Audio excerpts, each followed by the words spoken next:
नाज़रीन, ईद उल फित्र गुजर गई, जिंदगी अपनी डगर पर वापस आ गई। कारोबारी हफ्ते के पहले दिन माशी इशारिया खासी मनफी रहे। स्टॉक मार्केट में शदीद मंदी देखी गई। इसकी वजह अमरीकी सदर डोनाल्ड ट्रंप की जानिब से कई ममालिक पर 29% टैरिफ का इतलाक है, जिससे खुद अमरीका समेत एशियाई और खलीजी मुल्कों की स्टॉक मार्केट पर मनफी असरात नुमाया रहे।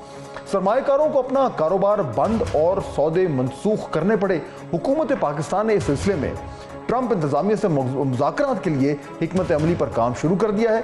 पाकिस्तान इजाफी अमरीकी टैरिफ में मुमकिन कमी के लिए बातचीत करेगा। अब सियासत का रुख करें तो रमजान मुबारक के दौरान मुल्की सियासत में नोक झोंक चलती रही। अपोजिशन ईद के बाद हुकूमत के खिलाफ तहरीक और टफ टाइम देने का दावा करती रही, लेकिन इस दौरान हुआ क्या? अपोजिशन की सबसे बड़ी जमात तहरीक इंसाफ, जिसे संभल कर चलना था, अपनी क़यादत और कारकुनों के दरमियान एतमाद की फ़िज़ा बरकरार रखना थी और दीगर अपोजिशन जमातों को भी साथ लेकर चलना था।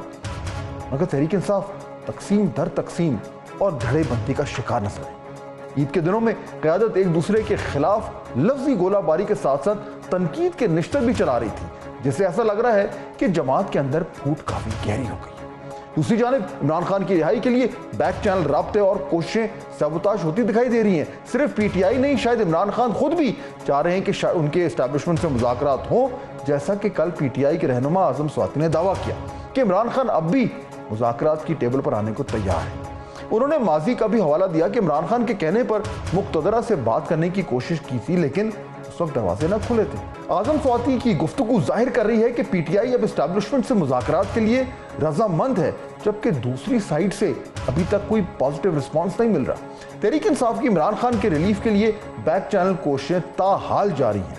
अमेरिका में मुकीम पाकिस्तानी डॉक्टरों और ताजरों के एक ग्रुप ने अडियाला जेल में इमरान खान और एक अहम ओहदेदार से भी मुलाकात की, जिससे ये तवक्को की जा रही है कि पीटीआई और एस्टैब्लिशमेंट के दरमियान बैक चैनल मुज़ाकरात शायद कुछ हद तक शुरू हो पाए। लेकिन इसकी कामयाबी इमरान खान और पीटीआई के सोशल मीडिया के रवैये पर मुनहसर है, क्योंकि माजी में पीटीआई के सोशल मीडिया और पार्टी के गैर मुल्की चैप्टर ने मुसलसल इदारों की आला कमान को निशाना बनाया और बाकायदा मुहिम भी चलाई, जिसके बायस मुज़ाकरात के रास्ते खुलने की बजाय एक एक कर बंद होते गए।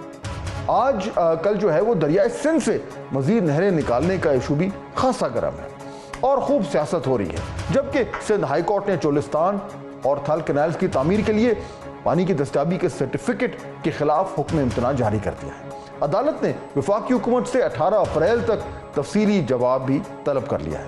पीपल्स पार्टी के चेयरमैन बिलावल भुट्टो वाज़ेह ऐलान कर चुके हैं कि दरियाए सिंध पर मजीद नहरें कबूल नहीं करेंगे। वफाकी हुकूमत इस मुतनाज़ा मंसूबे को फौरी बंद करे। सुनो ये क्या कह रहे हैं? अगर ये अवाम का मुतालबा है कि नया कैनाल नामंजूर है, तो पाकिस्तान पीपल्स पार्टी अवाम के साथ खड़ी होगी, आपके साथ खड़ी नहीं होगी। मुस्लिम लीग नून का दावा है कि चोलिस्तान कैनाल्स मंसूबे पर सिर्फ सिंध में सियासत हो रही है। इस मंसूबे पर सदर से दस्तावेजी मंजूरी मौजूद है।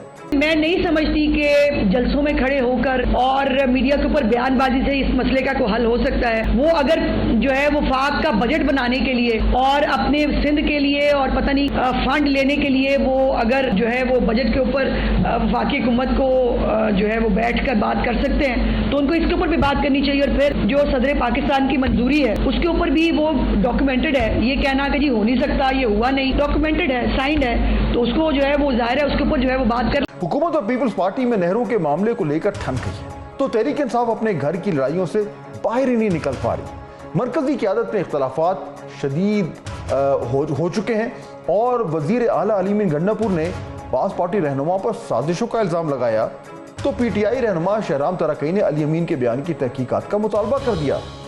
यही नहीं, अली अमीन और आतिफ खान के दरमियान भी व्हाट्सएप ग्रुप में तंजिया जुमलों का तबादला भी हुआ। आतिफ खान ने वजीर आला को अपनी तवज्जो गवर्नेंस पर मरकूज रखने का मशवरा दिया। इससे पहले साबिक वजीर खजाना तैमूर झगड़ा पर खुद बुर्द का इल्ज़ाम लग चुका है और उसकी तहकीकात हो रही हैं, जिसका वो मुकम्मल तौर पर तरदीद कर चुके हैं और ये कह चुके हैं कि ये जो इल्ज़ामात हैं ये सरासर بے بنیاد ہیں۔ تحریک انصاف کے چیئرمین بیرسٹر گوہر نے پارٹی کے اندر بڑھتے اختلافات پر پارٹی رہنماؤں کو بیان بازی سے روک دیا ہے۔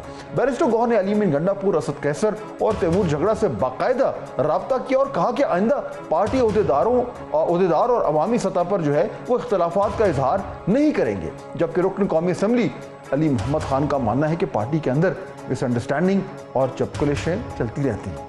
پارٹی کے اندرونی معاملات کو باہر ڈسکس نہیں کرنا چاہیے۔ ان کے مطابق شیر افضل مروت بھی برملا یہ اظہار کر رہے ہیں کہ پی ٹی آئی کے اندر میرٹ کا فقدان ہے، صرف سازشیں کرنے والے جو ہیں وہ آگے آتے ہیں۔ پی ٹی آئی کے اندر دھڑوں کے بارے میں یہ دعویٰ کیا جا رہا ہے کہ بشا بی بی، علیمہ خان اور دیگر شخصیات ان دھڑوں کی سرپرستی کر رہی ہیں، جس سے پارٹی کو ناقابل تلافی نقصان ہو رہا ہے۔ اب اطلاعات یہ ہیں کہ پی ٹی آئی کی سینئر قیادت نے پارٹی کے اندر دھڑے بندی ختم کرانے کے لیے عمران خان سے رابطہ کرنے کا فیصلہ کیا ہے۔ بانی سے مخصوص کمیٹی کا جو ہے وہ اعلان کرنے کی درخواست کی جائے گی جو پارٹی رہنماؤں اور کارکنوں تک ہدایت پہنچائے۔ عید کے بعد پی ٹی آئی نے بانی کی رہائی کے لیے باقاعدہ تحریک چلانے کا اعلان کر رکھا ہے، مگر P T I senator Shibli Faraz کے بقول عمران خان کی رہائی اسی وقت ممکن ہے جب یہ فیصلہ کر لیا جائے گا کہ ہم نے اس ملک کو آگے لے کر جانا ہے، کیونکہ سب جانتے ہیں کہ بانی ایک سیاسی قیدی۔ جہاں تک کہ خان صاحب کی رہائی کی بات ہے تو وہ سارے دنیا کو پتہ ہے، پورے پاکستان کو پتہ ہے کہ ان کو سیاسی بنیاد پہ قید کیا گیا ہے، اور ان کی رہائی اسی وقت ہی ممکن ہوگی جب کہ یہ فیصلہ کر لیا جائے کہ ہم نے اس ملک کو آگے لے جانا ہے، ہم نے اس ملک کو ترقی دینی ہے، ہم نے اس ملک کو اکٹھا رکھنا ہے، ہم نے آنے والی نسلوں کے لیے ایک مثبت پاکستان چھوڑ کے جانا ہے۔ اس دن جب یہ حکمران ٹولہ جس دن یہ فیصلہ کر دے گا کہ ہم نے یہ کرنا ہے تو خان صاحب رہا ہو جائیں گے۔ پی ٹی آئی کے بانی عمران خان کے جیل میں ہونے کا سب سے زیادہ نقصان پارٹی کو خود ہی ہو رہا ہے۔ پارٹی کے لوگ آپس میں دست و گریباں ہیں اور حکومت اپنے روزانہ کے کام سر انجام دینے میں مصروف ہے، کیونکہ اصل اپوزیشن تحریک انصاف تو آپسی مسائل میں گھری ہوئی۔